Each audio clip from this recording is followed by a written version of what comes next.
Hi to anybody watching. I'm Sam. I'm HAC's events coordinator. And this is Sol from 123 Puppetry, and we're going to be talking about our puppet workshops on July 11th and August 15th from 4 to 7 p.m. at the Scrap Exchange. HAC is excited to announce the theme of the 2026 Handmade Parade is culture. We hope you can join us next fall for a celebration of all things puppetry. Now, over to Sol. Hi, everyone. The most important place to start is the concept of puppetry and what is considered puppetry, what's puppetry in general. Sometimes a lot of people think like traditional hand puppets where the puppeteer is not in the screen and it's just some kind of, Muppet-esque figure.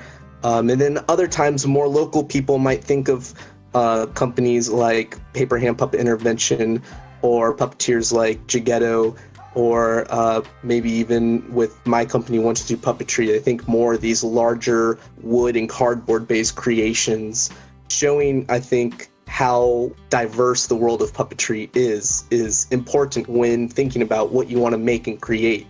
So kind of the base definition of puppetry is some kind of inanimate object that's brought to life in some direct, controlled way by a human. I have some examples of puppets, a glove puppet where my hand is here, there's some kind of foam head, and then your fingers hold up the head and the hands. So this is kind of a smaller scale, which we probably won't be doing a lot of for these workshops. Then we kind of get into more of the parade style puppets where like this is a giant flat cardboard mask where, on the back it's just some elastic and it's painted cardboard with three-dimensional elements to it. One of the main things is the giant parade puppets, which are usually made out of papier-mâché, cardboard, and can be 1 to 5 person puppets. We've brought our giant great blue heron bird that's I think about a 6-person puppet, and each person has one giant bamboo pole to hold up one part of the flying bird.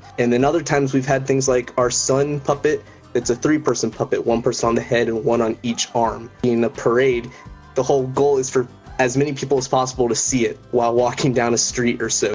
How can culture be integrated into puppetry? Culture with puppetry goes back as long as puppetry's existed.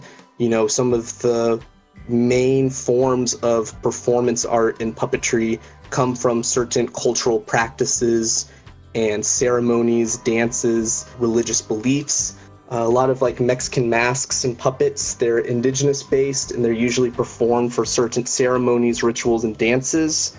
A lot of times to their gods. You can look all over the world and see certain types of puppetry. In Asia, shadow puppets is really dominant performance art.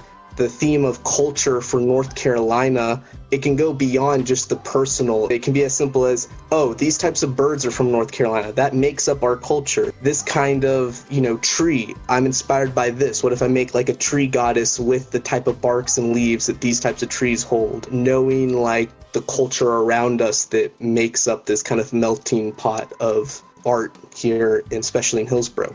Cool. What can we expect from these workshops? At the end of the workshop, what can somebody expect to walk away with? The main goal is to start your puppet, getting those fundamental parts done. You have a lot of time to develop your ideas. Really what we're looking at is having really strong sketches and designs, and then being able to get to say cutting out cardboard or paper mache, clay sculpting, kind of getting the base where you have the physical puppet there by the end of the workshop, but then you can further develop it and build it and finalize it in later workshops to come. Yes, I'm looking forward to next year's workshops where you can continue to work on this puppet. What would you recommend people come to prepared? What should they already have an idea for a puppet kind of brainstorm before starting this workshop? You want to definitely have the ideas already flowing, and I think one of the easiest ways to do that is really just sketching. And it doesn't have to be super in depth, it really can just be that, which is sketching. This is of a raccoon puppet, so you can see kind of having a full body idea. Okay, this is how I kind of want the character to look like. Maybe that's how he looks from the side. If you want to put a hat, just kind of things like that. Even getting emotions and expressions done there. Even more just general sketches of, oh, I think some kind of sun god would be cool. and I don't necessarily know the exact size or the exact details, but I know I want it to be some kind of humanoid figure like this. General scenes as well. This was the kind of backdrop of my Puerto Rican hand puppet scene, where it's like, okay, it's based on sea life and underwater creatures, so what would like the general vibe or mood or energy kind of be, and how can I quickly just scribble that down onto paper to get the idea of a larger world. Try and get everything in your head just out there, and don't eliminate before you get it out there in some kind of sketch or drawing form. Awesome. I think those are a lot of great tips to figure out how to get started and how to come to workshop with a really clear idea. We hope you'll join us at the Scrap Exchange on July 11th or August 15th from 4 to 7 p.m. for our puppet workshops. You can go to hillsboroartscouncil.org to learn more about our workshops and to get your tickets today.